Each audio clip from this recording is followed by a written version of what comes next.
तुम क्यों नहीं सामने से जाकर बातें करते हो। तुम अपने बीच में लोगों को खुद ही ले आते हो। जो बोलना है सामने से खुद से जाके बोलो ना, और फिर देखो बोलकर कि उससे क्या होता है। खुद से सामने से बोलोगे तो लोगों को तुम्हारी भावनाएं ज़्यादा समझ आएंगी। किसी और के माध्यम से बुलवाओगे तो बोलने वाला व्यक्ति अपना सब कुछ जोड़ेगा बीच में, अपनी चीज़ों को अपने दिमाग लगाकर फिर उस तरह से काम करवाएगा।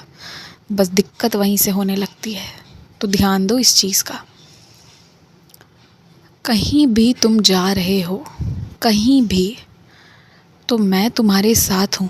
तुम मुझे अपने साथ लेना बस मत भूला करो। मैं तुम्हारे साथ हूँ, तुम भी मुझे अपने साथ रख लो। कह दो कि साई आप मेरे साथ चलो। ये नियम बनाओ। मैं चाहता हूँ हर एक चीज़ में तुम्हारी आदत इस तरह लग जाए ना कि तुम मुझे शामिल करो। मुझे शामिल किए बगैर तुम एक पत्ता तक ना इधर से उधर करो। मैं बस इतना ही चाहता हूँ तुमसे। जो जो चीज़ें तुम्हें समझ नहीं आ रही, तुम्हें लैपटॉप में जो दिक्कतें आ रही हैं, जो भी चीज़ों में गड़बड़ हो रहा है ना, सब ठीक हो जाएगा 2-3 दिनों में। ज़्यादा पैसे भी नहीं खर्च होंगे, पर हाँ, तुमने बहुत समय से कुछ काम नहीं कराया है तो वो सब कुछ ठीक करा लेना। मेरा नाम लेकर करना तो सब अच्छा हो जाएगा। मेरी उदी की महिमा तुम अभी भी नहीं जानते हो। तुम्हारे साथ हालांकि कुछ अनुभव हुए हैं मेरी उदी के, लेकिन इन सब के बाद भी तुम मेरी उदी की महिमा ना तो जानते हो, ना तुम समझ रहे हो, और ना ही तुमने अभी वो महिमा अनुभव की है जो मैं तुम्हें देना चाहता हूँ। और ये क्यों नहीं हो रहा है पता है? तुम्हारे आलस्य की वजह से। तुम मुदी का उपयोग करते हो कभी कभी कुछ महीने और फिर एकदम से छोड़ बैठते हो। जब कुछ होने ही वाला होता है तो तुम मुदी हटा देते हो। तुम्हें एक बात समझना होगा, तुम्हें ज़बरदस्ती उदी का उपयोग करना होगा, चाहे कितनी भी आलस क्यों ना आए। आलस ना तुम्हारा दुश्मन बन बैठा है। इस आलस को तुम त्यागो। और सुनो, अपने सोने उठने की आदत तुम ठीक करो। अगर तुम अपने सोने उठने की आदत ठीक नहीं करोगे तो बहुत निराश रहोगे। तुम बस जीवन काट रहे हो, पर जीवन के हर एक पल को तुम्हें जीना चाहिए, काटना नहीं चाहिए।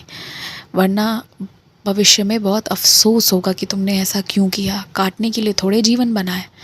अरे 2 ही चीज़ें बने, 2 ही काम हो, 2 ही जगह घूमो, पर अच्छे से घूमो।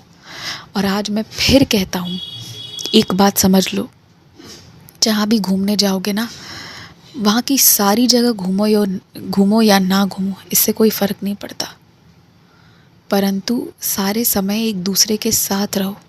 ये बहुत ज़रूरी है। सारा समय एक दूसरे के साथ हो, सारा समय एक दूसरे के होने का एहसास हो, और सारा समय अच्छे से गुजारा हुआ हो, ये ज़रूरी है। किसी भी शहर जाओगे, कितना भी घूम लोगे ना, फिर भी 2-3 चीज़ें छूट ही जाएंगी। क्योंकि कोई शहर चाहे बड़ा हो चाहे छोटा हो, वो अपने अंदर बहुत चीज़ें समेटे हुए है। बहुत चीज़ें, बहुत सारे इतिहास हैं, बहुत सारी कलाएं हैं, बहुत सारे आशीर्वाद हैं, बहुत सारे मंदिर हैं, बहुत कुछ है। सब कुछ नहीं कर सकते हो। सब कुछ करने के चक्कर में जो साथ में गए हो, संग में गए हो, थोड़ा और एक दूसरे को जानने के लिए, थोड़ा और एक दूसरे के साथ, परिवार के साथ समय व्यतीत करने, फिर उसी मुख्य उद्देश्य से भटक जाओगे तो क्या लाभ होगा?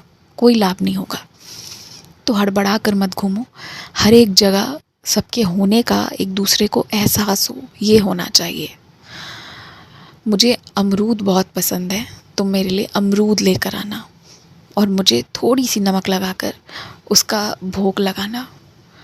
थोड़े ही अमरूद लाना, ज़्यादा मत लाना। आंवला, अमरूद, आम, केले, जो भी चीज़ें तुम्हें मिले तुम वो सारी फल लेकर आना, और मुझे फलों का ही भोग लगाया करो। विशेषकर जामुन मिल जाए तो जामुन का भोग लगाना। खूब खुश रहो। आयुष्मान भव, दीर्घायु भव।